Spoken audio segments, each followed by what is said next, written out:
Aujourd'hui, c'est la troisième partie de la série sur les charges accessoires. On va discuter de stratégies avantageuses et on va discuter de comment utiliser la charge accessoire à votre avantage et quand s'abstenir.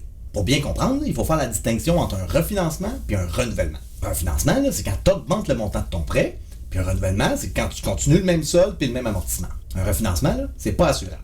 Donc, automatiquement, quand tu as un prêt avec une marge de crédit, tu es avec un taux conventionnel. On comprendra que les prêts conventionnels, ils ont un taux un petit peu plus élevé que les prêts assurés ou assurables. Donc, à partir du moment où tu refinances, tu es aussi bien de te pogner une marge de crédit au passage parce que tu es en conventionnel anyway. Au contraire, si tu as déjà une marge de crédit et tu l'utilises pas, ben tu payes dans le beurre. On va faire des exemples. Ça fait un bout de ta maison puis tu es dû pour des rénovations.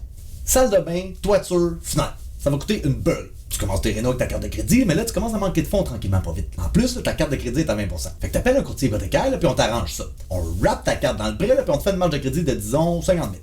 Comme ça, tu peux continuer tes rénovations. Et quand t'as fini, là, tu te fais une belle tranche hypothécaire avec ce montant-là. Fait que comme ça, au lieu de payer le taux préférentiel plus 0,50 de la marge de crédit, qui équivaut à peu près à 7,45 en ce moment, là, tu vas avoir un beau prêt à taux fixe sur 3 ans à 5%, mettons. Fait que là, t'arrives à ton renouvellement, tes rénaux sont finis, tu prévois pas de dépenses majeures pour les 5 prochaines années, fait qu'on wrap tout ça dans un beau prêt assurable à taux avantageux qui est à peu près 0,4% plus bas que les taux conventionnels. Fait que dans cet exemple-là, tu utilises la marge quand t'en as vraiment besoin, puis quand t'as fini, ben tu payes pas d'intérêt dans le beurre. Un autre exemple, t'as 2 petits duplex que tu loues, ta résidence principale puis une résidence secondaire. Ta résidence principale est payée, puis t'as des marges de crédit sur tes blocs pour les rénovations.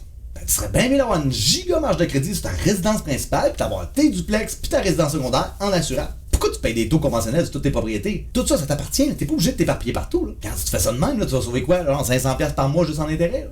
Le gars de la banque, il va jamais te proposer ça. Là. Pourquoi? Tout simplement parce qu'ils en font pas eux autres des prêts assurables. Il y a des exemples de même, là, je pourrais t'en faire une tonne. Dans le fond, là, tout ce que je veux t'expliquer, là, c'est que la charge accessoire, là, d'un fois c'est avantageux, puis d'un fois ça l'est pas. Il y a du monde là, qui ne jure que par ça. Donc pour eux autres, c'est le bon produit. Mais il y a plein de monde là, qui en ont, là, puis qui l'utilisent pas.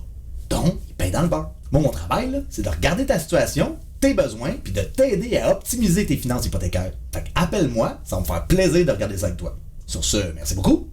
On se voit la semaine prochaine, puis j'ai hâte de faire affaire avec toi.